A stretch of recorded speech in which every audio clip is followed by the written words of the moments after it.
तड़पती आत्मा का कहर। हेलो दोस्तों, अगर आप मेरे चैनल पर नए हैं तो कृपया मेरे चैनल को सब्सक्राइब करें और लाइक करें। इस दुनिया में बदले की भावना सबसे अधिक भयानक मानी जाती है। कई बार प्रेत आत्माएं बदले की भावना में सालों तक इसी संसार में भटकती रहती है, जब तक कि कोई उन्हें मुक्ति ना दे दे। ये कहानी ऐसी ही एक भटकती आत्मा की है जो बदले की आग में 10 सालों से जल रही है। बदले की आग में इसने ना जाने कितने इंसानों को अपना शिकार बनाया है। अब ये प्रेत आत्मा किसकी है और यह अपना बदला क्यों और किस तरह से पूरा करेगी, ये जानने के लिए हॉरर कहानियां इन हिंदी को पूरा जरूर देखें। मैं हूं संदीप। कुछ सालों पहले हमारी कंपनी ने मुझे एक नए क्लाइंट के साथ डील करने के लिए मनाली भेजा था। उस समय सर्दियों का मौसम था। पूरा दिन ऑफिस का काम खत्म करने के बाद मुझे रात को सफर करना पड़ा और अगले दिन सुबह मुझे कंपनी के ओर से क्लाइंट को प्रेजेंटेशन भी देना था। मनाली जाते वक्त रात के वक्त बीच रास्ते में ही मेरी कार बंद पड़ गई, पर किस्मत से एक गराज वहां से कुछ ही दूर पर था। बड़ी मुश्किल से मैं गाड़ी को धक्का लगते हुए गराज तक ले गया। मैकेनिक ने बताया गाड़ी सुबह तक ही ठीक हो सकती है। फिर दिमाग पर ज्यादा जोर ना देते हुए मैं नजदीक के गांव में रहने की जगह या कोई होटल ढूंढने निकल पड़ा। चलते चलते मुझे अचानक पीछे से कुछ तो मासूम हुआ और कोमल आवाज सुनाई पड़ी, अरे ओ साहब जी, आप रेस्ट हाउस की तलाश कर रहे हो क्या? ये सुनकर मैंने पीछे मुड़कर देखा तो वह एक 13 या 14 साल की मासूम बच्ची थी। मैंने कहा, हाँ क्या तुम जानती हो? उसने कहा, हाँ आइए आपको वहाँ ले चलती हूँ। मैं और मेरे पिताजी ही उस रेस्ट हाउस की देख रेख करते हैं। फिर वह बच्ची और मैं बात करते हुए रेस्ट हाउस की ओर चलने लगे। बच्ची ने अपना नाम प्रीति बताया। मैंने उससे पूछा, तुम्हें डर नहीं लगता? इतनी रात को तुम बाहर घूम रही हो? वह बोली, अब मुझे अजनबी इंसानों से डरने की कोई जरूरत नहीं, पिछले 10 सालों से यही काम कर रही हूँ। मुझे उसकी बातें कुछ अजीब लग रही थी। फिर मैंने सोचा बच्ची है, कुछ भी बोल सकती है। आधा घंटा पैदल चलने के बाद हम रेस्ट हाउस पहुंचे। वह गांव से काफी दूर था। वहां पहुंचने के बाद प्रीति ने मुझे बताया कि उसके पिताजी काम से बाहर गए हैं और शाम तक आने वाले थे, पर मौसम अचानक खराब होने से शहर में ही फंस गए हैं और अब सुबह तक लौट आएंगे। मैंने कहा, तुम्हारे पिताजी को डर नहीं लगता? एक छोटी बच्ची को अकेले छोड़कर जाते हैं। वह बोली, यही तो गलती थी पिताजी की। उसने फिर से अजीब और डरावनी आवाज में बात करना शुरू किया, लेकिन उसे अनदेखा करते हुए मैं कमरे में चला गया। थोड़ी देर बाद प्रीति खाना लेकर आई। मेरे खाना खाने के बाद वह रूम में मेरे पास आकर बैठी। उस वक्त मैं अपने ही ख्यालों में खोया हुआ था। तभी प्रीति अचानक से मेरे पैर दबाने लगी। मैंने उसके हाथ पकड़े और पूछा, ये तुम क्या कर रही हो? वह बोली, पैर दबा रही हूँ। आप थके हुए हैं ना? वह मासूम निगाहों से मेरी तरफ देख रही थी। मैंने कहा, देख छोटी, ना ही तो मैं थका हुआ हूँ और ना ही तो मैं तुमसे कभी अपने पैर दबवा सकता हूँ। वो बोली, क्या मैं इतनी बुरी लड़की हूँ? मैंने कहा, नहीं रे पगलू, तुम मेरी छोटी बहन जैसी हो और हमारे यहाँ छोटी बहनों से पैर नहीं दबवाते। मेरे ऐसा कहने के बाद वह थोड़ी देर मुझे देखती ही रह गई।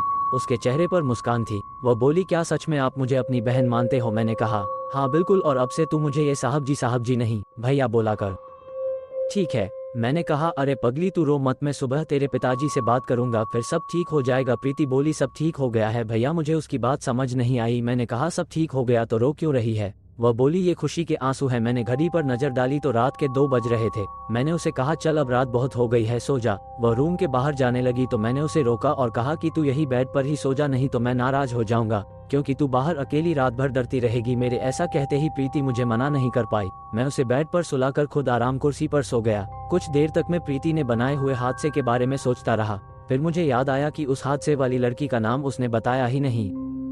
बाद में सोचा कि कल सुबह पूछ लूंगा। सुबह सुबह मेरी नींद पंछियों के चहकने की आवाज से खुली और मैंने जब बेड पर देखा तब प्रीति वहां नहीं थी।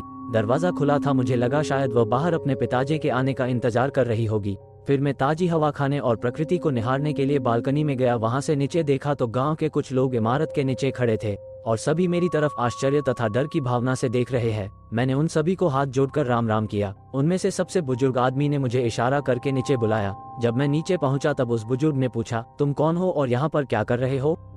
मैंने कहा, मैं संदीप हूँ। मेरी कार खराब होने की वजह से एक रात के लिए इस रेस्ट हाउस में ठहरा हूँ। बुजुर्ग ने कहा, क्या एक छोटी लड़की ने तुम्हें यहाँ पर लाई थी? उस समय जब मैंने हाँ मैं जवाब दिया था, वह सुनते ही सभी चेहरों के रंग उड़ गए। मैंने पूछा, क्या हुआ? सब डरे हुए क्यों लग रहे हैं? बुजुर्ग बोले, तुम तुम्हारा सामान लेकर हमारे साथ चलो, बाकी बातें हम तुम्हें शिव मंदिर में समझा देंगे। उन सबके चेहरे देखकर कुछ बातें मेरे समझ में आ रही थी और मैं जब सामान लेने रेस्ट हाउस में गया तब वहाँ का नजारा देखकर दंग रह गया। रात को जिस साफ सुथरे रेस्ट हाउस में आया था वो अब पुराने खंडहर जैसा दिख रहा था। मैंने बिना डरे मेरा बैग और कपड़े समेटे और उनके साथ शिव मंदिर गया। वहां पर गांव के और भी लोग आए थे। मैंने रेस्ट हाउस में जो कुछ हुआ वो सब बताया और फिर उनमें से एक बुजुर्ग उठा और मेरे पैर पड़ने लगा। मैंने कहा, आप ऐसा क्यों कर हो? वो रोने लगे और बोले, तुमने मेरी बेटी की भटकती रूह को मुक्ति दे दी जो 10 सालों से बदले की आग में जल रही थी। मंदिर के पुजारी ने बताया, जो लड़की तुम्हें रात को रेस्ट हाउस ले गई थी वो 10 साल पहले मर चुकी है। और ये उसी के पिताजी है।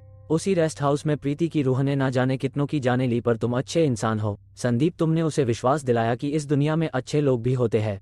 आज उसकी आत्मा को मुक्ति मिल गई है। ये सब सुनने के बाद मैंने सवाल किया, आपको कैसे पता चला कि मैं रेस्ट हाउस में ठहरा हूँ? रेस्ट हाउस तो गांव से काफी दूर है।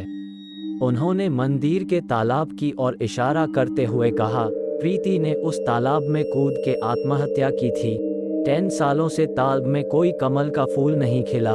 हमें कलियां तो दिखती थी पर कभी फूल नहीं खिलाता था।